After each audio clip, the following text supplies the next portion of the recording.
Hello students, जय हिंद। Welcome back to my channel. Well बच्चे, इस वीडियो में हम बात करने जा रहे हैं chapter number 11, okay, human I and the colourful world.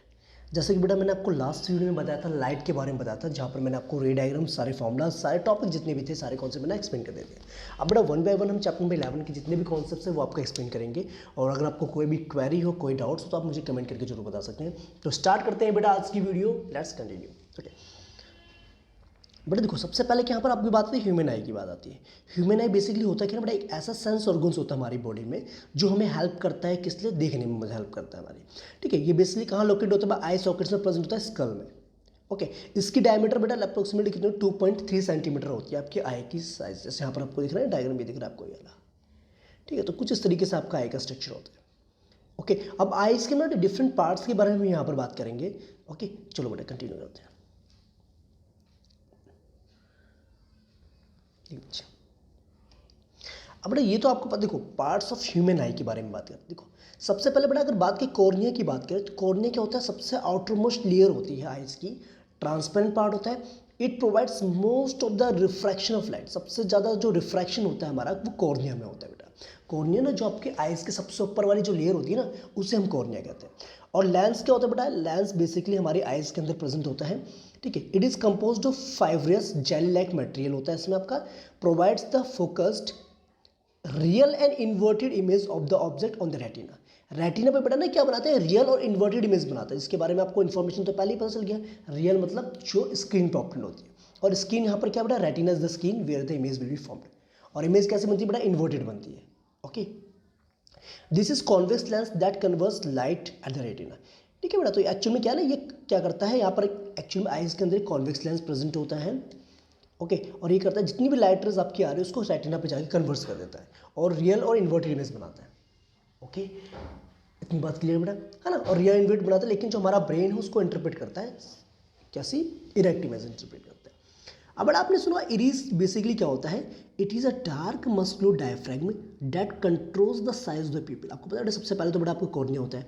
अगर सपोज कीजिए हमारा ये लेंस है आइज के अंदर, ठीक है, तो आइज के बाहर की जो लेयर है बेटा ऐसे कुछ होती है आपकी, तो यहाँ पर बेटा इरीज होते हैं इधर से। अभी मैं आपको डायग्राम दिखाऊंगा।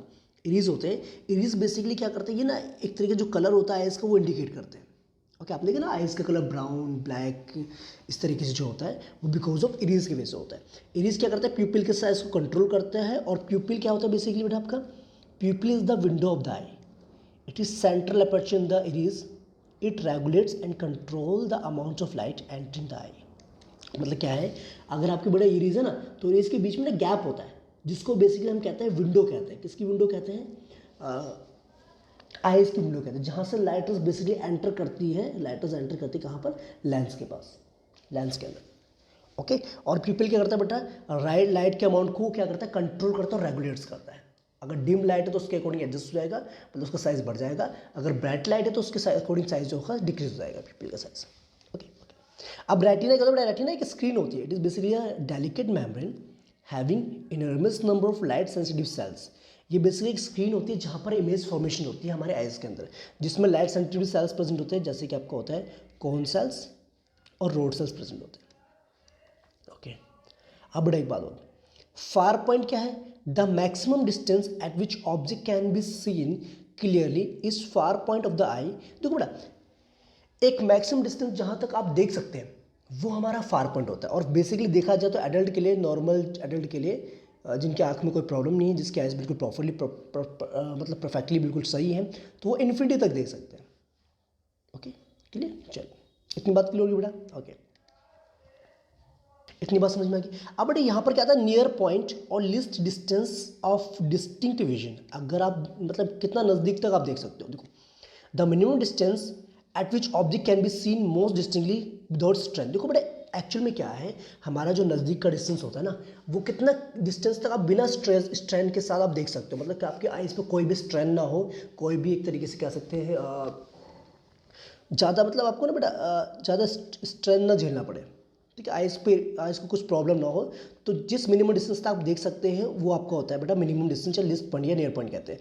और नॉर्मल आई में कहा जाए तो नॉर्मल एडल्ट आई में ये वैल्यू आपकी 25 सेंटीमीटर होती है। आप खुद ही करके देख लें बेटा, 25 सेंटीमीटर नज़दीक करके मेरी वीडियो को देखिए तो आपको ब्लर दिखना स्टार्ट हो जाएगा। ओके, थोड़ा उससे दूर रखिए तो आपको क्लियरली दिखेगी यहाँ पर। ओके, तो इसका मतलब ये है रेंज जो होती है ह्यूमन विजन की वो होती है 25 सेंटीमीटर से लेके इन्फिनिटी तक होती है, यानी कि 25 सेंटीमीटर टू इन्फिनिटी। ये नॉर्मल एडल्ट आई देख सकती है आपकी। Okay, clear, that's it. अब एक वर्ड आता है बेटा एकोमोडेशन, जिसे हम पावर एकोमोडेशन भी कहते हैं। देखो ये कहता है the ability of the eye lens to adjust its focal length is called accommodation. मतलब बेसिकली ना बेटा आपको पता है आई के अंदर जो लेंस है उसकी एक एबिलिटी होती है अपने साइज को एडजस्ट करने की। उसको कौन एडजस्ट करता है? सिलियरी मसल्स एडजस्ट करती है। ओके, अगर सिलियरी मसल्स आपकी वर्क नहीं करेगी प्रॉपर्ली तो आपका जो लेंस है ना वो प्रॉपर्ली अपने आप को कॉन्ट्रैक्ट या रिलैक्स नहीं कर पाएगा, अपनी फोकल लेंथ को चेंज नहीं कर पाएगा। ओके, तो ये क्या ना बात को focal length can be change with the help of ciliary muscles. Okay, जो आई लेंस को जो मतलब एक तरीके से बेटा होल्ड करके रखते हैं वो होते हैं सिलियरी मसल्स। सिलियरी मसल्स क्या करते हैं? एक तरह से कॉन्ट्रैक्ट करते हैं और रिलैक्स होते हैं, जिसकी वजह से हम जो दूर और नज़दीक का देख पाते हैं। तो that is called the accommodation. Accommodation क्या है? हमारे आई लेंस की क्या एबिलिटी है फोकल लेंथ को एडजस्ट करने की, चेंज करने की। ओके, तो आई होप इतनी बात समझ में आ गई। Let's continue students. को मेंशन भी कर रखा है। देखो आपको बड़ा बताया है सिलियरी मसल्स क्या करती हैं आपकी, सिलियरी मसल्स जहाँ पर आपको मेंशन होगी। देखो ये देखो बेटा, देखो यहाँ पर क्या है आपका, ये आपका आई लेंस है तो ये है सिलियरी मसल्स। देखो यहाँ पर ये है, ये आपकी सिलियरी मसल्स आपकी, ठीक है, ये आपकी ciliary muscles. Okay, ciliary muscles क्या करती है बेटा? अपने आप को रिलैक्स या कॉन्ट्रैक्ट करती है, जिसकी वजह से क्या होता है हमारे आई लेंस का साइज चेंज होता रहता है। देखो यहाँ पर क्या है आपका, देखो यहाँ मेंशन क्या है, सिलियरी मसल्स अगर रिलैक्सड होंगी तो आपको पता है लेंस जो हमारा हो जाएगा थिन हो जाएगा, और लेंस हमारा थिन हो जाएगा तो उसकी मतलब उसकी जो फोकल लेंथ होगी वो बढ़ जाएगी। अगर हमारे सिलियरी मसल्स खिंच जाएंगे तो ये लेंस हमारा पतला हो जाएगा, जस्ट लाइक दिस। ओके, जिसकी वजह से उसकी फोकल लेंथ इंक्रीज हो जाएगी। अगर हमारी सिलियरी मसल्स कॉन्ट्रैक्ट करती है तो क्या होगा, साइज जो हमारा लेंस का छोटा हो जाएगा, जिसकी वजह से उसकी लेंस हमारा थिक हो जाएगा लाइक दिस, और फोकल लेंथ क्या हो जाएगी, डिक्रीज हो जाएगी। समझ रहे बात बेटा? ओके, तो ये चीज़ आपने ध्यान रखनी है। जैसे देखो यहाँ पर आई का हमें डायग्राम दे रखा पूरा अच्छे से। देखो ये जो सबसे आउटर मोस्ट लेयर है इसको बेटा हम कॉर्निया कहते हैं, ये है कॉर्निया आपका। ओके, और ये आपका आई लेंस है, ये वाला आपका पार्ट जब मेंशन है देखो। और सिलियरी मसल्स क्या करती है बेटा, इसके साइज को क्या करते हैं, एडजस्ट करते हैं। अगर ये सिलियरी मसल्स क्या करेंगे, रिलैक्स मतलब खिंच जाएंगी, तो ये जो हमारा आई का लाइन साइज है वो क्या पतला हो जाएगा आपका आई लेंस। ओके, अगर ये कॉन्टैक्ट हो जाएंगी तो आई लेंस हमारा क्या हो जाएगा आपका, थिक हो जाएगा, यानी फोकल लेंथ उसकी एडजस्ट हो जाएगी। और ये है बेटा इरीज, ये जो पोर्शन आपका ये इरीज है, ठीक है। और ये जो विंडो दिख रही है this portion is called the प्यूपिल। Okay, और एक लिक्विड प्रेजेंट होता है बेटा यहाँ पर, जिसको हम एक्वस ह्यूमर कहते हैं, और यहाँ पर जो हमारा लिक्विड प्रेजेंट होता है उसे हम कहते हैं विट्रस ह्यूमर कहा जाता है। ओके, रेटिना तो स्किन है बेटा जहाँ पर एक्चुअल में इमेज फॉर्मल होते हैं, और ब्लाइंड स्पॉट बेटा एक पॉइंट होता है जहाँ पर आपको दिखना बंद हो जाता है। ओके, ठीक है। और ऑप्टिक नर्व्स क्या होती है बेटा, ब्रेन से कनेक्टेड होती है, यहाँ से connected towards the brain, brain से कनेक्टेड होती है, और जिसकी वजह से ब्रेन क्या करता है, इंटरप्रेट करता है जो भी इमेज बन रही है हमारी रेटिना पे, वो बेसिकली ना इन्वर्टेड बनती है और रियल बनती है, लेकिन हमारा ब्रेन जो उसको इंटरप्रेट करता है इरेक्ट इमेज इंटरप्रेट करता है। तो आई थिंक बेटा इतनी बात समझ में आ गई। सस्पेंसरी लिगामेंट, देखो ये ना आपके सिलियरी मसल्स के बीच में एक लिगामेंट होता है, एक लिगामेंट मतलब जॉइंट होता है, जिसकी वजह से ये उसके साथ कनेक्टेड होता है, आपका लेंस के साथ कनेक्टेड होता है। ओके बेटा, तो आई इतनी बात समझ में आ गई बेटा। तो ये हमारा है ना, ये इसमें बता रखे किसके बारे में, आई लेंस के बारे में, आई के बारे में बता रखे हैं, ह्यूमन आई के बारे में। ओके, तो इतनी बात आपको आई थिंक क्लियर होगी। अब बेटा बात करते हैं defects in the eyes. Eyes में कौन कौन से डिफेक्ट्स आपको देखने को मिल सकते हैं? देखो देखिए पहले बेटा, देखिए पहला तो बेटा मायोपिया। मायोपिया मीन्स होता है नियर साइटेडनेस। देखो बेटा कभी कभार ना कन्फ्यूजन रहती है, इसको कन्फ्यूजन ये रहती है मायोपिया और हाइपरमेट्रोपिया में। तो उसको लर्न करने का बड़ा एक तरीका मैं बता देता हूँ आपको। मायो मीन्स होता है माई मीन्स होगा तो ऑब्वियसली मेरे नज़दीक होगा, जो भी चीज़ मेरी होगी वो मेरे नज़दीक होगी, और अगर नज़दीक होगी तो इसका मतलब मुझे क्या है, नियर साइटेडनेस है। नियर साइटेडनेस का मतलब क्या है, मैं नज़दीक का तो क्लियरली देख सकता हूँ लेकिन मुझे दूर का क्लियर नहीं दिख पाता। देखो ना, अ myopic person can C near by objects clearly what can not see distant object clearly. समझ रहे बात? यानी कि दूर का जो है, दूर का वो क्लियरली नहीं दिख पाते, लेकिन नज़दीक का उनको प्रॉपर तरीके से, बिल्कुल प्रॉपर तरीके से दिखता है। अब एक्चुअल में बड़ा ये जो डिफेक्ट होता है ये किस वजह से डेवलप होता है, कि एक्चुअल में होता है क्या ना, यहाँ पर जो इमेज बन रही है वो रेटिना से पहले बन जा रही है, रेटिना पे नहीं बन रही, रेटिना से पहले इमेज बन जा रही है। ओके, तो इसीलिए इस केस में क्या होता है, दूर का जो ऑब्जेक्ट होता है, यानी कि जो बच्चे होते हैं ऐसे है ना स्कूल्स में, तो उनको ब्लैक बोर्ड पर जो लिखा होता है ना वो उनको विजिबल नहीं हो पाता। ब्लैक बोर्ड में जो लिखा हुआ है अगर उनको विजिबल नहीं है तो उनको क्या बेटा, मायोपिया है। क्या है? मायोपिया। ओके, तो यहाँ पर इमेज क्या बनती है बेटा, रेटिना से पहले बन जाती है इमेज। ओके। और ये इसके वजह इसका रीज़न क्या हो सकता है बेटा, अगर किसी को मायोपिया है तो मायोपिया होने का रीज़न क्या हो सकता है, या तो एक चीज़ हो सकती है बेटा कि excessive curvature of the eye lens, eye lens का कर्वेचर बढ़ गया, या हो सकता है कि आई बॉल का साइज बढ़ गया आपका, इलोंगेशन ऑफ आई बॉल। ये मेन रीज़न हो सकते हैं मायोपिक आई के लिए। अब इसको करेक्ट कैसे किया जाए, अब बेटा इसको करेक्ट करने के लिए हम यूज़ करते हैं कॉनकेव लेंस का हम यूज़ करते हैं, ठीक है, जिसकी एक पार्टिकुलर पावर होती है। कॉनकेव लेंस मीन्स हो गया आपका डाइवर्जिंग लेंस से हम कहते हैं, डाइवर्जिंग लेंस का हम यूज़ करते हैं, जिसकी पावर क्या होती है बेटा, नेगेटिव पावर होती है। ओके, क्लियर बेटा। तो इसको करेक्ट करने के लिए, मायोपिया वाले डिफेक्ट को करेक्ट करने के लिए we have to use the concave lens. Concave lens क्या करता है बेटा, बेसिकली जितनी भी लाइट रेज आपके आ रही है इनफिनिटी से, उसको क्या करता है, डाइवर्स कर देता है, और फिर हमारा जो लेंस है ना उसको रेटिना पे जाके कन्वर्स कर देता है। क्योंकि यहाँ पर क्या होता है, इस केस में रेटिना पे इमेज बन नहीं पाती, तो हमारा मेन मकसद क्या है, हमें रेटिना पे इमेज बनानी है। दैट्स वाई हमें यहाँ पर कॉनकेव लेंस यूज़ करना पड़ता है। और जिनको दूर का नहीं दिख पाता, उनके आइज़ की जो पावर होती है, उसके आइज़ का जो लेंस की पावर होती है वो क्या होती है, नेगेटिव होती है। ओके, तो आई होप बेटा ये कॉन्सेप्ट भी आपको क्लियर हो गया। Let's continue. ओके, देखिए बेटा, यहाँ देखिए बच्चे, यहाँ पर ना आपको डिफेक्ट्स आपको इस तरीके से दिखा रखे हैं। देखो यहाँ पर क्या, parallel rays coming from the infinity, infinity से जो लाइट रेज आ रही है ना बेटा, वो रेटिना पे नहीं जा रही, वो रेटिना से पहले ही इंटरसेक्ट कर जा रही है। देखो इस पॉइंट पे, इसीलिए क्या है बेटा, आपको ये मायोपिक इफेक्ट में ये वाली चीज़ होती है एक्चुअल में। अब यहाँ पर क्या, in a myopic eye image of a distance object is formed in front of the retina, not on the retina. Retina पे नहीं बनती ये, जिससे सपोज कि हमारे पास ये ऑब्जेक्ट है फार पॉइंट, तो उसकी इमेज ना बेटा रेटिना पे नहीं बनने से पहले बन जाती है इमेज। ओके, इसीलिए हम जो उसको क्लियरली नहीं देख पाते हैं फार ऑब्जेक्ट्स को। अब उसको करेक्ट कैसे किया था, देखो बेटा, देखिए बेटा यहाँ पर करेक्शंस का भी बता रखा है आपको। ठीक, करेक्शन कैसे करेंगे, देखिए बच्चे, the far point F of a myopic I is less than infinity, वो ऑब्वियसली बात इन्फिनिटी से लेस, ये ना आपका फार पॉइंट एफ पॉइंट ये था। अब हमने क्या रहा बेटा, इसके लिए हमने एक डाइवर्जिंग लेंस यूज़ कर दिया। डाइवर्जिंग लेंस क्या करता है, जो भी इन्फिनिटी से लाइट आपकी आ रही है उसको डाइवर्स कर देगा, इस पास से क्या करता है, डाइवर्स कर देगा। ये जो एक्चुअल में है ना, यहाँ से इसको डाइवर्स कर देगा, और डाइवर्स करने के बाद लाइटर्स हमारी जब डाइवर्स जाएगी यहाँ से, ठीक है, डाइवर्स होने के बाद थोड़ा सा उनका वो बन जाएगा, क्या नाम है, ठीक है, पाथ बढ़ जाएगा एक तरीके से कह सकते हैं। तो फिर वो जाकर के यहाँ पर क्या होता है, रेटिना पे जाके फोकस कर लेंगे। दैट्स वाई यहाँ पर हम कॉनकेव लेंस का यूज़ करते हैं। कॉनकेव लेंस बेसिकली क्या करता है, फार ऑब्जेक्ट्स को आपको क्लियरली दिखाने में हेल्प करता है। ओके, मीन्स कहने का तात्पर्य यहाँ पर ये है कि बेसिकली अगर आपको मायोपिया की प्रॉब्लम है तो आपको कॉनकेव लेंस का यूज़ करना पड़ता है। ओके, ठीक है बेटा, तो उससे क्या होता है, इस डिफेक्ट को हम करेक्ट कर सकते हैं। आगे यह डायग्राम आप जो है बना सकते हैं। ठीक है ना, देखो, correction of myopia, the concave lens placed in front of the I forms a virtual image of distance object at a far point F of the myopic eye. अब एक्चुअली में क्या बेटा, देखो जैसे आपको इन्फिनिटी पॉइंट पर कोई object यहाँ पर रखा हुआ है, ठीक है, तो यहाँ से वो क्या करता है, इसकी यहाँ से डाइवर्स करता है। डाइवर्स करने से क्या होता है बेटा, यहाँ पर ऐसा लगता है कि वो ना एफ पॉइंट पे जाकर के इमेज को फॉर्म कर रहा है, यानी वर्चुअल इमेज बनाता है। और वर्चुअल इमेज बनाने के बाद उसकी फिर वो क्या कर देता है एक तरीके से, उसके बाद क्या करता है, जो भी लाइटर्स आपकी आ रही है वो जाकर के आपकी रेटिना पे जाके कन्वर्ट हो जाती है, जिसकी वजह से जो है वो क्लियरली देख पाते हैं। Done, that's good. ओके, अब देखो बेटा, सेकंड जो हमारा डिफेक्ट आता है वो है आपका हाइपर, ठीक है बेटा, यहाँ पर क्या मेंशन देखा,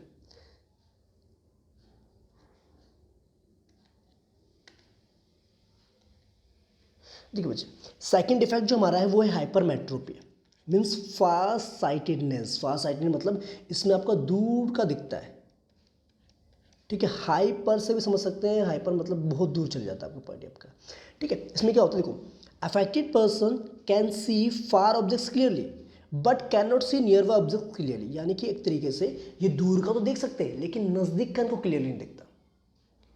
ओके, यानी कि इनका जो नियर पॉइंट होता है वो 25 सेंटीमीटर से थोड़ा आगे चले जाता है। ओके, तो इनको थोड़ा सा दूर रख करके पढ़ना पड़ता है।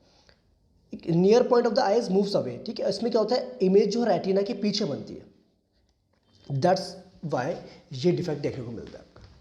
ओके, अब इसके कारण क्या है, या तो हो सकता है बेटा focal length of the eye lens become too long, focal length बढ़ चुकी है, या हमारा जो आई बॉल है वो स्मॉल साइज का हो गया। तो ये मेन रीजन हो सकते हैं, ये मेन कॉज हो सकते हैं हाइपरमेट्रोपिया के होने के। ओके, ठीक है बेटा, डायग्राम के थ्रू से समझते हैं एक बार। चलिए बेटा, देख क्लास, आई थिंक इतनी बात तो समझ में आ गई कि आपको हाइपरमेट्रोपिया की एक्चुअल में उसमें हो क्या रहा है ना। देखो, अब इसको करेक्शन करने के लिए बेटा यहाँ पर डायग्राम के थ्रू आपको बता रहे हैं। देखो, ये सपोज कि हमारे आई है, ये आई लेंस की हम बात कर रहे हैं, ठीक है। अब यहाँ पर क्या नॉर्मल आई की बात करते हैं, sharp image of the object at and near point. देखो नियर पॉइंट क्या हमें दे रखा है यहाँ पर, ठीक है। नियर पॉइंट मतलब ये हमारा नियर पॉइंट है जहाँ से हम जो प्रॉपर्ली जो देख सकते हैं, हमारे आइज में कोई डिफेक्ट है। लेकिन अगर हम बच्चे उस पॉइंट से नहीं देख पा रहे, यहाँ पर हमें जो नॉर्मल पॉइंट है उसकी इमेज जो रेटिना पे ना बनकर रेटिना के पीछे बन रही है। देखो हाइपरमेट्रोपी में क्या होता है कि आपको नियर बाय ऑब्जेक्ट जो भी है ना आपका, वो आपको क्लियरली नहीं दिख पाता, क्योंकि यहाँ पर जो होता है आपका नज़दीक आपको दिखता नहीं है, फार साइटेडनेस होता है ना आपका। फार साइटेड मतलब दूर का दिखता है लेकिन नज़दीक का आपको क्लियरली नहीं दिख पाता इस वाले केस में। ओके, ब्लड इमेज फॉर्मेशन होती है, क्योंकि ना रेटिना पे इमेज तो बन ही रही है, बिहाइंड द रेटिना इमेज बन रही है। तो उसके लिए करेक्शन करने के लिए हम यूज़ करते हैं कॉन्वेक्स लेंस का यूज़ करते हैं, सो दैट हमारे जो आई है वो प्रॉपरली जो है हम उसको देख पाए, ठीक है, शार्प इमेज बन पाए रेटिना पे। ओके, तो इसके करेक्शन के लिए हम यूज़ करते हैं कॉन्वेक्स लेंस का, हम यहाँ पर यूज़ करते हैं to correct the hypermetropia. Okay, now the point is बेटा, आपने यहाँ पर जो डिफेक्ट आता है, नेक्स्ट डिफेक्ट आपका आता है वो आता है प्रेस बायोपिया। प्रेस बायोपी क्या होता है बेटा, जो ओल्ड एज हाइपरमेट्रोपी से हम कहते हैं, ओल्ड एज हाइपरमेट्रोपी कहते हैं। इसमें क्या होता है, it is a defect of vision due to which an old person can not see nearby object clearly due to loss of power of accommodation of the eye. Actually में क्या होता है बेटा, इस केस में ciliary muscles weak हो जाती हैं, जिसकी वजह से हमारी जो आई लेंस जो है अपने आप को कॉन्टैक्ट रिलैक्स नहीं कर पाती प्रॉपर्ली। ओके, तो इसमें क्या होता है, the near point of the old 25 centimetre पर क्लियरली दिख पाता है, उनको थोड़ा सा दूर रखना पड़ता है, नियर पॉइंट को दूर चले जाता है। ओके, ये बेसिकली होता है क्या है, क्यों होता है, बिकॉज इनकी जो सिलियरी मसल्स होती है वो वीक हो जाती हैं, ठीक है। Diminishing flexibility of the eye lens की फ्लेक्सिबिलिटी क्या होती है, धीरे धीरे कम होती जाती है। इसको करेक्शन करने के लिए हम दोनों लेंस का यूज़ कर सकते हैं, कॉनिकेव लेंस का भी और कॉन्वेक्स लेंस का भी यूज़ कर सकते हैं। Sometimes a person suffer from both myopia and hypermetropia. Such people require bifocal lens for correction. इनको ना बाईफोकल लेंस का यूज़ करना पड़ता है ताकि उनको ये डिफेक्ट जो है इजीली जो है देख सके डिफेक्ट्स पे आपका, ठीक है। होता कुछ नहीं बट ना, सिलियरी मसल्स एज के साथ साथ क्या होती है, वीक होती जाती हैं, जिसकी वजह से हमारा लेंस जो है प्रॉपर्ली अपने आप को एडजस्ट नहीं कर पाता, अपनी फोकल लेंथ को प्रॉपर्ली एडजस्ट नहीं कर पाता, इसलिए दूर का देखने में भी दिक्कत होती है और नज़दीक का देखने में प्रॉब्लम होती है। That type of problem is called the presbyopia, उसको हम प्रेस बायोपी कहते हैं। ओके, तो आई थिंक इतनी कॉन्सेप्ट आपको क्लियर हो गया, तीनों डिफेक्ट्स आपको समझ में आ गए। अब यहाँ पर ना एक कॉन्सेप्ट दे रखा है आपको, advantages of eyes in front of the face. Face के सामने आईज देने का क्या मतलब है। ओके, देखो बेटा, it gives a wider field of view. देखो आपको पता है कि भाई आइज जो है वाइडर फील्ड ऑफ व्यू मतलब ज़्यादा अमाउंट में आपको देखने के लिए।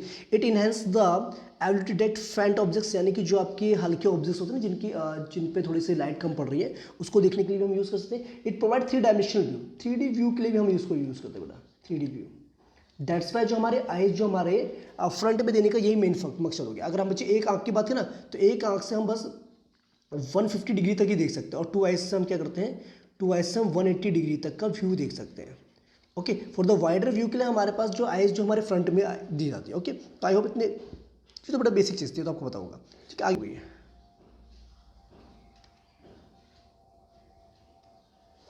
देखिए स्टूडेंट्स, इतनी बात तो आपको बड़ा क्लियर होगी, सारे डिफेक्ट्स आपको समझ में आ गए और सारे कॉन्सेप्ट आपको समझ में आ गए। अब बड़ा बात आती है प्रिज्म की। प्रिज्म आपको पहले पता होना चाहिए प्रिज्म होता क्या है। ओके, प्रिज्म क्या होता है, देखो प्रिज्म बेसिकली क्या होता है बेटा, एक का ट्रायंगुलर शेप में होता है इस तरीके से, ठीक है। इसमें क्या होता है बेटा, आपको पता है दो ट्रायंगुलर प्रिज्म की हम बात करें, इसमें 2 ट्रायंगल होते हैं, एक तो बेस में होता है, एक आपका ऊपर तरफ होता है, और 3 रेक्टेंगल्स होते हैं, ठीक है। इस तरीके देखो, ये एक रेक्टेंगल हो गया, ये एक रेक्टेंगल हो गया, ये एक रेक्टेंगल हो गया, ऊपर एक ट्रायंगल हो गया, ठीक है, ये जो आपका ट्रायंगल, एक नीचे एक ट्रायंगल हो गया, इस तरीके से। ओके, वो प्रिज्म होता है। अब क्या होता है बेटा, यहाँ पर क्या लिखा हुआ है, when white light is pass through a glass prism it split into 7 colours, 7 constituents to form a band of 7 colors. This phenomenon is known as dispersion of light. अब बेसिकली होता है क्या ना बेटा, सिंपल सी बात ये है, जब हम देखो बेटा यहाँ पर ना, जब हम प्रिज्म के अंदर, देखो ये लिखा ना, जब हम प्रिज्म के अंदर एक व्हाइट लाइट को भेजते हैं तो क्या करता है बेटा, व्हाइट लाइट को 7 कलर्स में स्प्लिट कर देता है। उस 7 कलर्स के बैंड को तो हम स्पेक्ट्रम कहते हैं, ये तो आपको पता होना चाहिए बेटा, स्पेक्ट्रम। ओके, और इस फिनोमिनन को हम कहते हैं डिस्पर्जन ऑफ लाइट कहते हैं। Are you getting the point और नॉट। ओके, यहाँ पर बेटा लिखा भी है लिस्ट डेविएशन, लिस्ट सबसे ज़्यादा कम डेविएशन कौन करेगा, आपका रेड कलर करेगा। क्यों करेगा बेटा रेड कलर, क्योंकि रेड कलर की जो वेवलेंथ होती है वो कंपेरिजन टू सबके कंपेरिजन में ज़्यादा होती है, और इसकी स्पीड जो होती है ना बेटा, रेड कलर की स्पीड ऑफ रेड कलर या velocity of red colour is greater than all, ठीक है, ये जो होती है is more than all light rays, ठीक है। जितनी भी लाइटर्स यहाँ पर गिवन बेटा, रेड कलर जो हमारा है वो आपका जो है सबसे ज़्यादा वेवलेंथ भी होती है और सबसे ज़्यादा उसकी स्पीड भी होती है, ठीक है। इसीलिए वो जो है डेविएशन आपका कम से कम शो करता है और सबसे ज़्यादा डेविएशन शो करता है आपका वॉयलेट कलर, ओके। यानी कि इस तरीके से हम देखा जाए तो इसको कहते हैं विव्योर कहा जाता है, VIBGYOR, means violet, indigo, blue, green, yellow, orange, red, ठीक है। तो ये कॉम्बिनेशन होता है 7 कलर्स का कॉम्बिनेशन होता है आपको व्हाइट लाइट, जो स्प्लिट होने के बाद आपको ये 7 कलर्स प्रोवाइड करता है व्हाइट कलर, ओके। तो इसी को हम क्या कहते हैं, इस बैंड को हम 7 कलर के बैंड को हम कहते हैं स्पेक्ट्रम कहते हैं, क्या ठीक है। The band of 7 colours form due to dispersion of white light is called spectrum, okay. Acronym, it is a group of alphabets that represent sequential colours in spectrum. देखो बेटे बेसिकली क्या बात हो रही है यहाँ पर ना, अब हम यहाँ पर जो मैंने आपको बताया ना विव्योर, एक्रोनिम्स मतलब क्या होता है कि जो हम बेसिकली एक तरीके से इसको रिप्रेजेंट विव्योर की फॉर्म में रिप्रेजेंट कर रहे हैं, सभी कलर्स की कॉम्बिनेशंस को अल्फाबेटिक फॉर्म में लिख रहे हैं, उसे हम एक्रोनिम्स कहते हैं। क्या लिखा बेटा, it is a group of alphabets that represent sequential colours, मतलब कि एक सीक्वेंस बताता है किसका, कलर का, कि वॉयलेट सबसे ज़्यादा डेविएट करेगा, फिर Indigo, blue, green, yellow, red, red सबसे कम डेविएट करेगा फ्रॉम इट्स पाथ। यहाँ से लाइट गई आपकी रेड कलर की, फिर ये थोड़ी सी बैंड हुई थी बेटा, अच्छा। लेकिन वॉयलेट कलर जो आपका सबसे ज़्यादा आपका deviation show, maximum deviation show कर रहा है, ओके। क्यों, क्योंकि इसकी स्पीड कम है, उसकी वेवलेंथ कम है, दैट्स द पॉइंट, ओके। और इन स्पेक्ट्रम को अल्फ़ाबेटिक और फॉर्म्स में लिखना according to their sequential colours की फॉर्म में, तो उसे हम कहते हैं एक्रोनिम क्या जाता है, डू नोट, दैट्स गुड। चलो बेटा आगे बात करते हैं, ठीक है ना। जैसे कि यहाँ पर मेंशन किया हुआ है, देखो ना ये आपको विव्योर आपको मेंशन किया हुआ है, ठीक है। मैंने आपको बताया ना angle of deviation is inversely proportional to the wavelength, यानी जिसकी वेवलेंथ, लैम्डा से हम डिनोट करते हैं वेवलेंथ को, जिसकी वेवलेंथ बेटा ज़्यादा होगी वो कम से कम डेविएशन करेगा। मैंने बताया था बेटा रेड कलर की जो वेवलेंथ होती है, रेड लाल रंग की वेवलेंथ, जो रेड वाले की वेवलेंथ क्या होती है, ज़्यादा होती है, दैट्स वाई वो कम से कम डेविएशन करता है, कम डेविएशन करता है, ओके। तो क्या करना पड़ेगा, red is list deviated colour as it has largest and longest wavelength, that's the point. Violet is the most deviated color because it has the smallest wavelength of visible spectrum, clear कि तो ये चीज़ आपने ध्यान रखी, it's clear. तरह से यहाँ पर देखो क्या लिखा है आपका, why spectrum is formed when white light is pass through glass prism. ये तो बड़ा आपको पता है, ग्लास प्रिज्म से जब व्हाइट लाइट को हम भेजते हैं तो आपका स्पेक्ट्रम फॉर्म होता है आपका, तो आपको पता है ना। तो each colour has a definite wavelength, ये आपको पता है, सबके अलग अलग स्पीड भी होती है, and for each wavelength the angle of deviation differs, red is the least deviated and violet is the most deviated colour, so different colours deviate at different angles to form the spectrum. तो बड़ा कहने का मतलब simple सी बात ये है कि अगर एक व्हाइट लाइट को भेज रहे हैं प्रिज्म के थ्रू, तो आपको पता है 7 कलर्स में स्प्लिट हो जाता है, क्योंकि आपको पता है white light consist of 7 colour, उसमें 7 कलर से मिलकर बने, और भी सभी कलर की वेवलेंथ अलग अलग होती है, स्पीड भी अलग अलग होती है, जिसके वजह से बेटा वो क्या करता है, अलग अलग एंगल पर डेविएट होते हैं, जिसकी वजह से आपको डिफरेंट कलर्स देखने को मिलते हैं, ठीक है। ये ऑब्जर्व होता है आपको, ओके, जिसको आप स्पेक्ट्रम बोलते हैं, क्लियर। अब बड़ा एक कॉन्सेप्ट आपका आता है रिकॉम्बिनेशन, जो न्यूटन्स जीन हमें दिया था, किसने दिया था, न्यूटन्स जीन हमें दिया था। उन्होंने ये एक्सपेरिमेंट बेसिकली बेटा क्यों किया था, वो चाहते थे कि अगर आपका जो व्हाइट लाइट 7 कलर्स में अगर स्प्लिट होता है, तो अगर मैं दोबारा एक प्रिज्म रख दूँ इन्वर्ट करके, तो क्या होगा, क्या दोबारा से आपको और कलर्स देखने को मिलेंगे, लेकिन ऐसा नहीं हुआ। उन्होंने क्या देखा, जब एक व्हाइट लाइट डिस्पर्स हुई आपके 7 कलर्स में और दोबारा से हमने प्रिज्म रख दिया, तो रिकम्बाइन होकर दोबारा से उसने व्हाइट लाइट बना दिया, ओके। तो इसको हम कहते हैं रिकॉम्बिनेशन ऑफ व्हाइट लाइट, क्या कहते हैं बेटा, recombination of white light, okay, clear, ठीक है। तो ये चीज़ आपने एक प्रिज्म ये रखा हुआ, इनको फिर दूसरा प्रिज्म ने इन्वर्टेड करके रख दिया, तो after the recombination it leads to the formation of white colour, again the white colour, that process called recombination, इसको हम कहते हैं recombination of prism white light, okay. तो आई होप इतनी बात समझ में आ गई बेटा आपको। अब बेटा प्रिज्म मैंने आपको पहले बताया था, it is a pyramidal piece of glass with 2 triangular base and 3 rectangular lateral surface, ये मैंने आपको ऑलरेडी बता दिया था ना। बट देखो एंगल ऑफ प्रिज्म का मतलब क्या होता है, ये जो एंगल होता है ना बेटा प्रिज्म का, इसमें हम एंगल प्रिज्म कहते हैं, मतलब दो, जैसे मैंने आपको बताया ना बेटा, अगर मेरे पास एक ट्रायंगल ऐसे करके है, दूसरा ट्रायंगल मेरा ऐसे करके है, ठीक है, ये आपके रेक्टेंगल्स लगे हो ना इस तरीके, इन रेक्टेंगल्स के बीच में जो एंगल बन रहा है बेटा ये वाला, उसको हम एंगल ऑफ प्रिज्म कहते हैं, ओके, क्लियर। देखिए बेटा अब समझो बेटा बात को, थोड़ा सा ध्यान समझने वाली बात देखो, एक्चुअली में क्या होता है, refraction through a glass prism. आपको पता है जब पहले इंसिडेंट रे आती है बेटा, ये इंसिडेंट रे, फिर आपको पता है इंसिडेंट रे क्या करती है, आपके रेयर मीडियम, ये सपोज कीजिए रेयर मीडियम है आपका, ये आपका रेयर मीडियम है, ऑप्टिकली रेयर मीडियम जिसे कहते हैं हम, और ये आपका डेंसर मीडियम है, ऑप्टिकली डेंसर मीडियम है।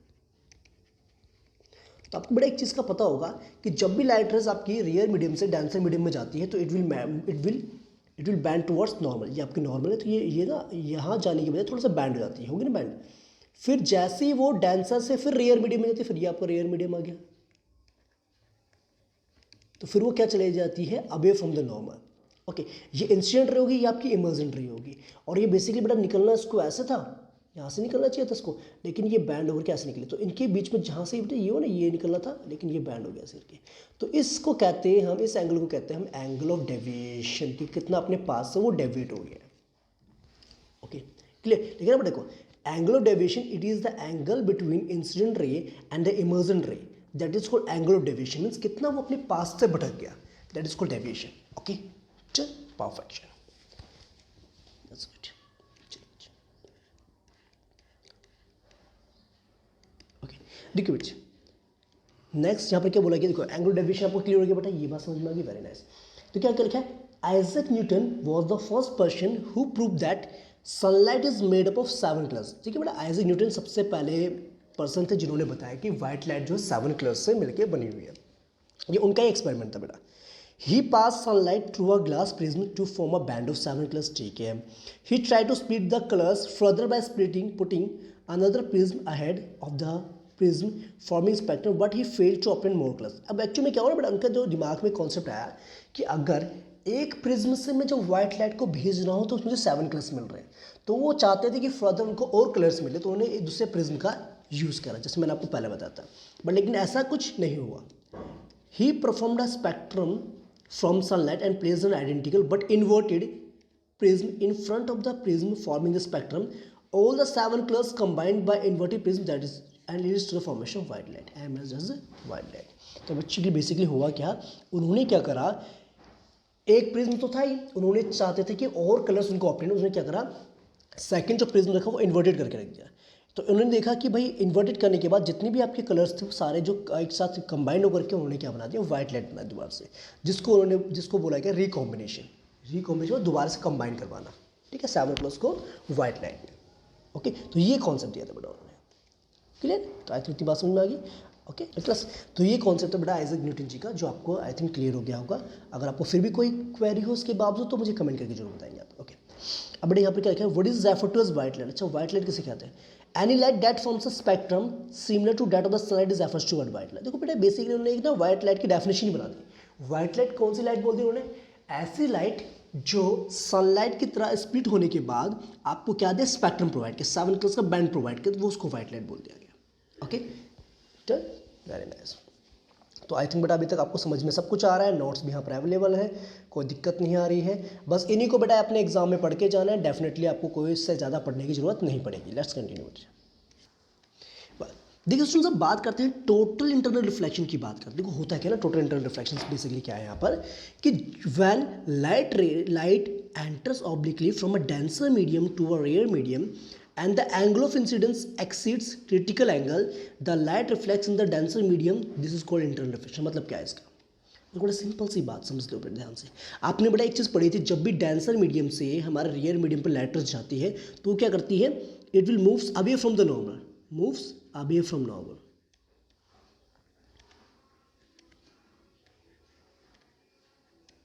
नॉर्मल जैसा कि यहाँ पर हो रहा है आपका, ठीक है, नॉर्मल से वो दूर चली जाती है। लेकिन अगर बेटा ना एक बात सुनो, देखो एक तो बेटा क्रिटिकल एंगल होता है, क्रिटिकल एंगल वो एंगल होता है जब लाइट रेज हमारी पड़ रही है ना बेटा यहाँ पर, तो क्या करती है वो लाइट रेज हमारी जब आपकी डेंसर मीडियम से रेयर मीडियम में जा रही है, तो ये क्या करते हैं एक तरीके से क्या करती है, इसका जो एंगल ऑफ रिफ्रैक्शन होता है ना वो 90 डिग्री होता है। क्या होता है, 90 डिग्री होता है।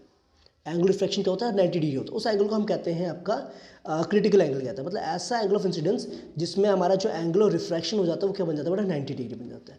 अगर हम इससे क्रिटिकल एंगल से अगर हम बढ़ा दें किसको, एंगल ऑफ इंसिडेंस को, तो ये जैसे हम यहाँ पर क्या क्रिटिकल एंगल को बढ़ा दिया, तो उस केस में बेटा क्या होता है ना, वहाँ पर रिफ्लेक्शन देखने को मिलती है। That reflection is called the internal reflection. Okay, it's clear, note done. ठीक है, इसके बावजूद बेटा अगर आपको क्वेरी हो तो मुझे जरूर बताएं। चलिए देखो, अब यहाँ पर क्या है ना बेटा, कुछ कंडीशंस मेंशन आपको किसके लिए, इंटरनल रिफ्लेक्शन। देखो पहली बात, पहली condition, light should enter obliquely from denser medium to rarer medium.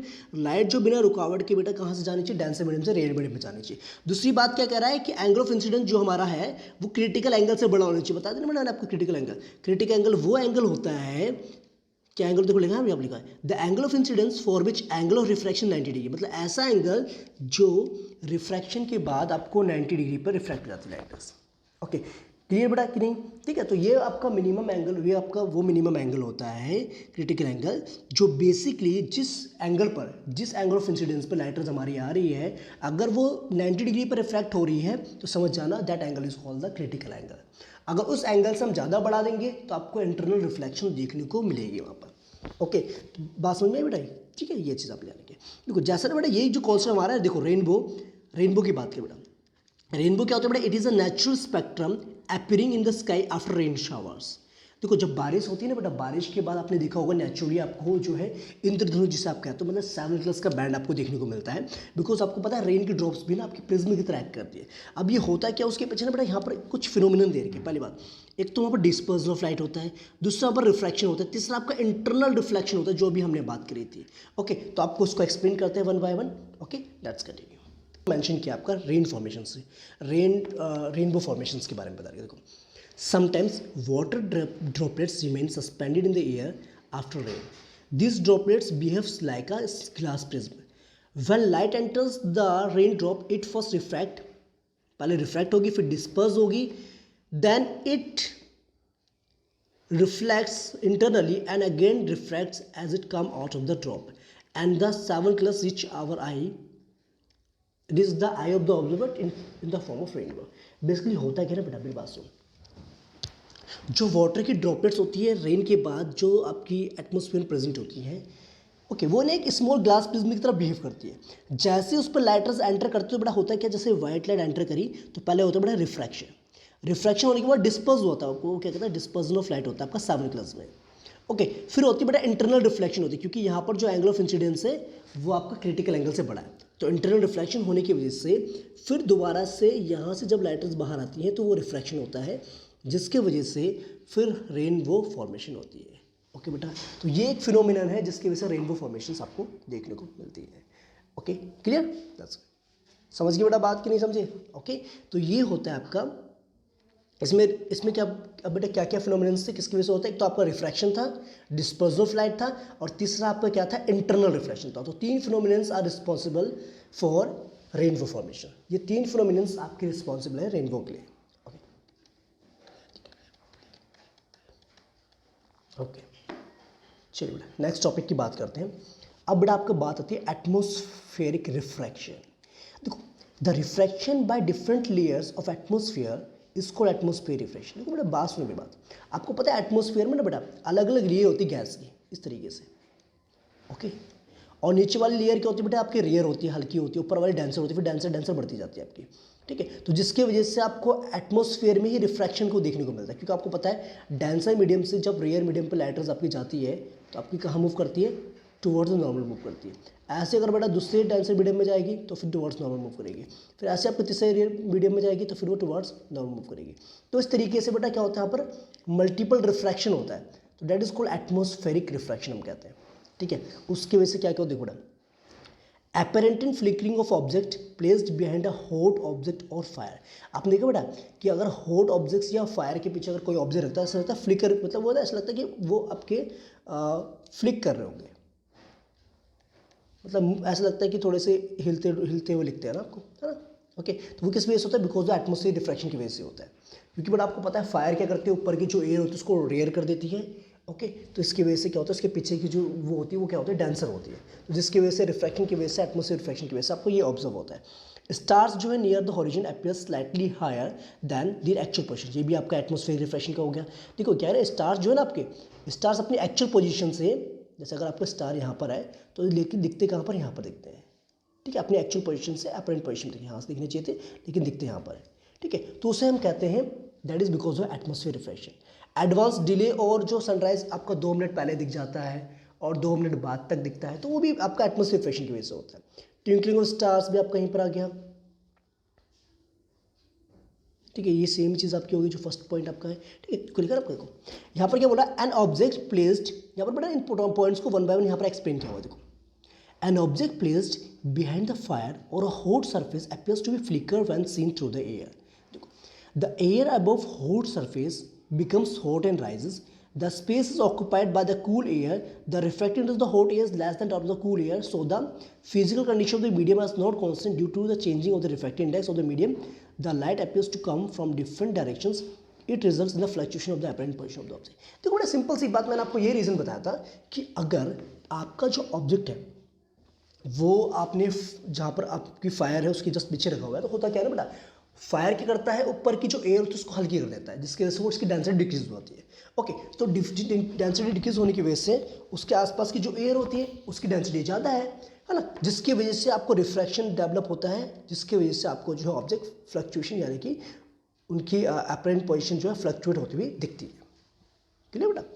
देखो बेटा सेकंड फिनोमेनन की बात करते हैं। Stars when seen near the horizon appear slightly higher than their actual position due to atmosphere fiction. ये भी मैंने आपको बताया था बेटा। देखो आपको पता है ना, स्टार्स जो हमारे होते हैं वो अपनी एक्चुअल पोजीशन से अपरेंट पोजीशन में दिखाई देते हैं आपको। ओके, क्यों? एटमॉस्फेयर रिफ्लेक्शन की वजह से। मैंने आपको रीजन बताया था बेटा इसका ना, क्यों होता है। देखो, refracting index of the earth atmosphere in general increases from top to the bottom. आपको पता है, मैंने बताया था ऊपर जो गैसेज होती हैं उनकी डेंसिटी कम होती है compare to the lower one.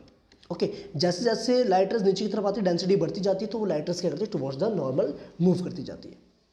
ठीक है, तो so the light coming from the star near the horizon has to travel from rarer medium to denser medium and it bends towards normal, as a result the stars appears higher. ठीक है, वही चीज़ मैंने आपको यहाँ पर अपनी language में बता दिया था। Clear?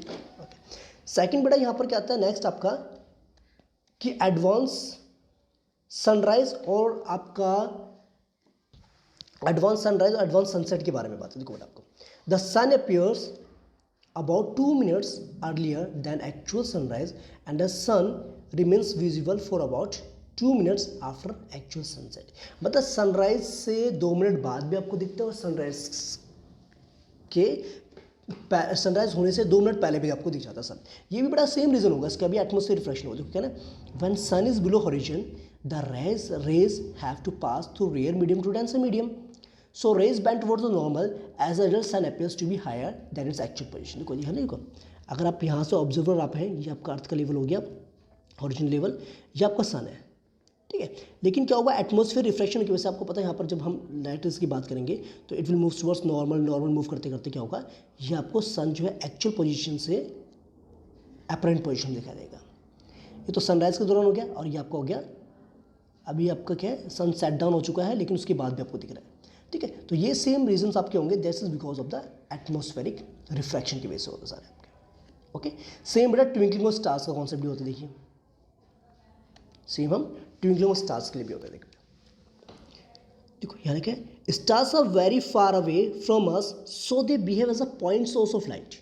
Since the physical condition of the Earth's atmosphere are not constant, the light from the stars appear to come from different directions. This is the fluctuation of the apparent position of the star। देखो बेटा, ये मैंने आपको पहले भी बता दिया था। एक तो जैसे आपका बेटा मैंने बताया था, एक तो वो था आपका क्या नाम है, अपनी एक्चुअल पोजीशन से अपरेंट पोजीशन में हमें स्टार्स दिखते हैं, है ना, एटमॉस्फेयर रिफ्लेक्शन करते हैं। सेम कॉन्सेप्ट यहाँ पर भी होता है बेटा। आपको पता है अर्थ का जो एटमॉस्फेयर है ना वो यूनिफॉर्म नहीं है, ऊपर वाली लेयर आपकी जो है रेयर है, नीचे वाली लेयर जो आपकी डेंसर है। जब वो रेयर मीडियम से डेंसर मीडियम की तरफ मूव करता है ना, तो बेटा आपको पता है कि लाइट रेस क्या करती है आपकी टुवर्ड्स नॉर्मल मूव करती है, जिसकी वजह से वो हमें उस समय नहीं दिखता है, फिर दिखता है इस तरीके से चलता रहता है। ठीक है,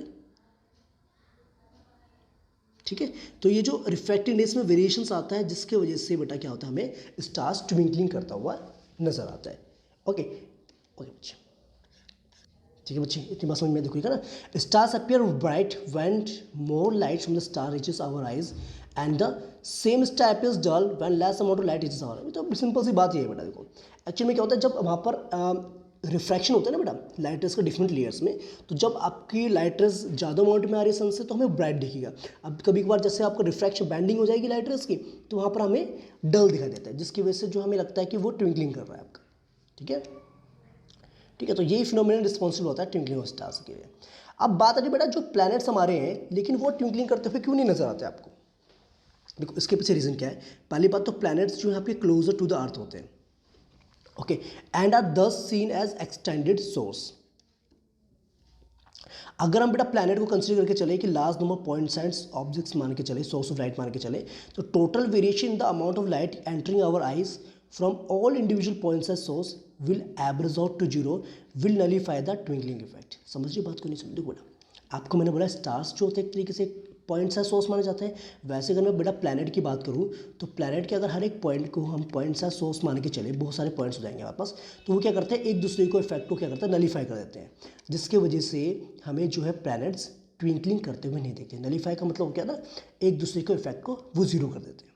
ओके, इसीलिए ट्विंकलिंग इफेक्ट यहाँ पर देखने को नहीं मिलता प्लैनेट्स के केसेस में। ओके बेटा आगे बढ़े। स्कैटरिंग इफेक्ट, देखो स्कैटरिंग का मतलब क्या होता है, spreading of light in various directions by colloid particles. ठीक है, देखो सुनो बात, स्कैटरिंग का मतलब क्या होता है कि आपकी जो लाइट आ रही है ना उसको बेसिकली क्या करता है ना, ये स्प्रेड करता है, मतलब फैला देता है, उसी को हम क्या कहते हैं स्कैटरिंग कहते हैं। ओके, तो स्कैटरिंग बेटा ना बेसिकली डिपेंड करता है आपके पार्टिकल्स के साइज पे डिपेंड करता है। ठीक है, स्कैटरिंग एक चीज़ और बेटा वो ना वेवलेंथ के इन्वर्सली प्रोपोर्शन होता है, मतलब कहने का मतलब क्या है, जिस लाइट रेज की वेवलेंथ ज़्यादा होगी वो कम स्कैटर करेगा, कम स्प्रेड होगा।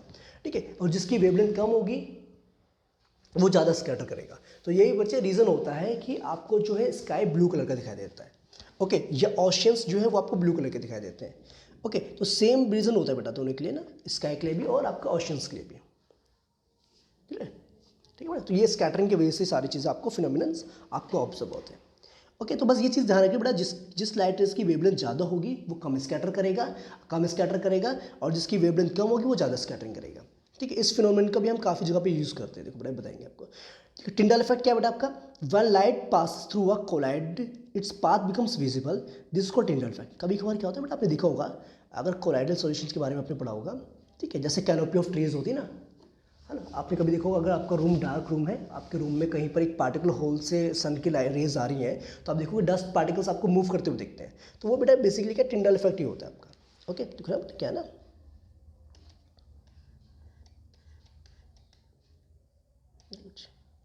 क्या देखिए आपको, देखो ओके, देखो path of light becomes visible when the light enters the dark and the dusty room. ठीक है, थ्रू अ स्लिट और वेंटिलेटर, मतलब एक पार्टिकुलर पॉइंट से अगर आ रही है तो उसके अंदर path of light becomes visible when the light passes through the dense canopy of trees. ये भी मैंने आपको बताया था, घने जंगलों से लाइट रेज आ रही है तो आपको उसका पाथ विजिबल होता है, that is because of the Tyndall effect आपका होगा। ठीक है, जो कि एक तरीके से लाइट रेज को स्कैटर कर देता है। Colours of scattered light depends on the size of the scattering particle, ये भी मैंने आपको बताया था बेटा। हाँ, मतलब कि एक्चुअल में कौन सी लाइट हमारी स्कैटर करेगी वो उसके कलर पे डिपेंड कर देगा, उसके साइज़ के पार्टिकल्स पे डिपेंड करेगा बेटा, कि किस पार्टिकल्स से वो ट्रैवल कर रहे हैं, कि कौन सी लाइट आपकी स्कैटर होगी ना, वो डिपेंड करेगा पार्टिकल्स कौन कौन से हैं उसके सामने, बड़े साइज़ के पार्टिकल या छोटे साइज़ के पार्टिकल्स पे डिपेंड करेगा। ओके, और दूसरी बात ना वेवलेंथ पे भी डिपेंड करेगा कि कौन सी लाइट की वेवलेंथ कितनी कम है कितनी ज़्यादा है। कम वेवलेंथ वाला ज़्यादा स्कैटर करता है और ज़्यादा वेवलेंथ वाला आपका कम स्कैटर करता है। लेकिन देखो, if a particles are very fine they scatter mainly the blue colour of light shorter wavelength.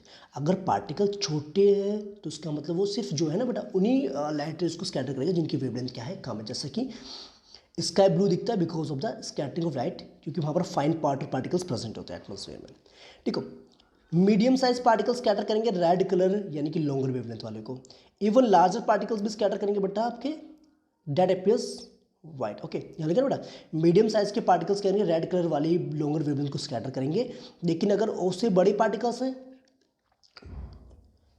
Scatter all the colours of light that is why it appears. Okay, वो कहते हैं बेटा जो बड़े पार्टिकल्स होते हैं वो क्या करते हैं एक तरीके से वाइट कलर ही, बड़े पार्टिकल्स अगर आपकी वाइट लाइट पास होती है तो आपको वाइट कलर ही ऑब्जर्व होगा। ठीक है, okay clear, that's it. Wavelength of red colour light is about 1.8 times then of the blue light. ठीक है बेटा, रेड कलर की जो वेवलेंथ होती है ना वो 1.8 टाइम्स ज़्यादा होती है compare to the blue light, जिसके वजह से वो आपका कम स्कैटर करता है और जिसके वजह से उसको हम काफ़ी जगह पे रेड कलर का सिग्नल्स वगैरह में यूज़ किया जाता है। जैसे यहाँ पर मेंशन है बेटा आपको,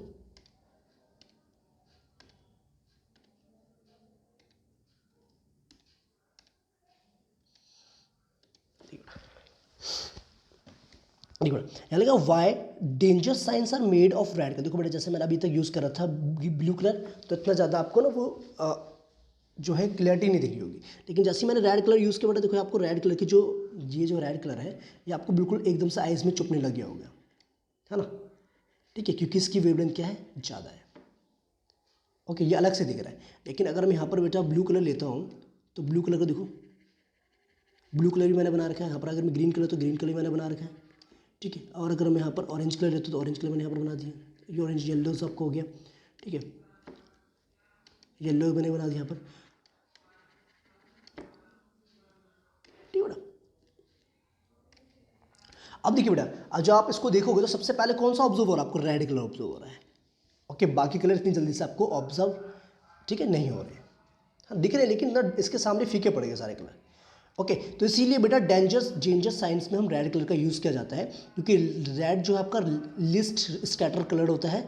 it is least scatter by fog, smoke and can be seen in the same colour over a long distance, क्योंकि इसकी लॉन्गर वेवलेंथ होती है, लंबे डिस्टेंस के लिए हम यूज़ कर सकते हैं। दैट्स में हम डेंजर साइन के लिए उस कलर को यूज़ करते हैं। तो इतनी बात समझ में आ गई बेटा आपको? ओके, तो ये चीज़ आपने ध्यान रखनी है। Clear, very nice. ठीक बेटा, यहाँ पर कुछ क्वेश्चंस हैं आपके स्कैटरिंग से रिलेटेड। देखो क्या है, why colour of the sky appears blue on the clear day. ये भी आपको मैंने बड़ा रीज़न बता दिया, क्योंकि आपको पता है स्काई में क्या होता है ना बेटा, वहाँ पर फाइन पार्टिकल्स प्रेजेंट होते हैं। फाइन पार्टिकल्स के, वाटर वेपर्स के और गैसेस के, जिसकी वजह से बेटा शॉर्टर वेवलेंथ वाले जो होते हैं वहाँ पर स्कैटर हो जाती है आपकी, ठीक है। अच्छा, दूसरी बात, how does the sky appear to an astronaut in the space और to the passenger of jet plane flying in the high altitude. तो बड़ा कह रहे हैं जो एस्ट्रोनॉट्स होते हैं, ये हाई एल्टीट्यूड पर जो हमारे पैसेंजर्स हैं जेट प्लेन्स पे उड़ रहे हैं, ठीक है, तो उनको जो स्काई डार्क दिखाई देता है। पहली बात तो क्यों दिखाई देता है? क्योंकि in the space as the scattering is not very prominent at such high altitude due to absence of particles, ठीक है। पार्टिकल्स के एब्सेंस होने की वजह से वहाँ पर स्कैटरिंग इतनी ज़्यादा प्रीडोमिनेंट नहीं होती है वहाँ पर, है ना, मतलब एक तरीके से वहाँ पर आपकी प्रॉपर तरीके से नहीं हो पाती है। ओके, पार्टिकल्स ही नहीं प्रेजेंट तो वहाँ पर स्कैटरिंग क्या होगी? दैट्स वाई वहाँ पर जो उनको ना स्काई ब्लैक कलर का दिखाई देता है, डार्क कलर का दिखाई देता है। ओके, दूसरी बात बेटा, क्लाउड्स आपको जो व्हाइट कलर के क्यों दिखते हैं? देखो, clouds are formed by water vapour से, आपको पता है water vapours condense to form water droplets due to larger size of droplets, all clouds of light are scattered and clouds appear white. देखो होता क्या है ना बेटा, आपको जो क्लाउड है व्हाइट कलर के क्यों दिखाई देते हैं? क्योंकि वहाँ पर एक रीज़न होता है, क्योंकि आपको पता है क्लाउड्स के अंदर वाटर के पार्टिकल्स होते हैं, और वाटर के पार्टिकल्स क्या होते हैं बेटा, आपको कंडेंस होने के वाटर ड्रॉपलेट बनाते हैं जो कि बड़े साइज के होते हैं। तो इसीलिए वो सारी लाइट इसको स्कैटर कर देता है और व्हाइट कलर आपको ऑब्जर्व होता है। ओके, ये चीज़ आपको। दूसरी बात बेटा, आपने देखा होगा आपका जो सनराइज होता है, जो सनसेट होता है, उस टाइम पे भी आपको रेड कलर दिखाई देता है। क्यों? देखो, while sunset and sunrise the color of the sun and its surrounding appears red. During sunset and sunrise the sun is near horizon and therefore sunlight has to travel large distance in the atmosphere। देखो आपको पता है जब horizon की बात करें तो horizon में डिस्टेंस जो ज़्यादा होता है, और जिसकी वजह से बट आपको पता है रेड कलर की वेवलेंथ ज़्यादा होती है, तो सबसे ज़्यादा डिस्टेंस कौन सी लाइट ट्रेवल कर पाएगी? आपकी रेड कलर ट्रेवल कर पाएगी। इसीलिए आपको जो है एटमोसफियर में रेड कलर ऑब्जर्व होता है, ठीक है। Due to this most of the blue light shorter wavelength वो स्कैटर जाती हैं by the particles. The light of the longer wavelength red will reach our eyes, that is by sun appears red in colour. इसी वजह से बेटा जो सन आपको है वो रेड कलर का दिखाई देता है। ओके, तो आई होप बेटा जितने भी कॉन्सेप्ट थे इस चैप्टर के आपको अच्छे समझ में आ गए होंगे। ओके, तो बेटा ऐसे ही वीडियोस के लिए आप मेरे चैनल के साथ जुड़े रहिए। जल्द से जल्द मैं आपको सभी चैप्टर्स की वीडियो प्रोवाइड कर दूंगा। तब तक के लिए आप अपना ध्यान रखिए, जुड़े रहिए मेरे चैनल के साथ। Bye bye, take care and जय हिंद स्टूडेंट्स।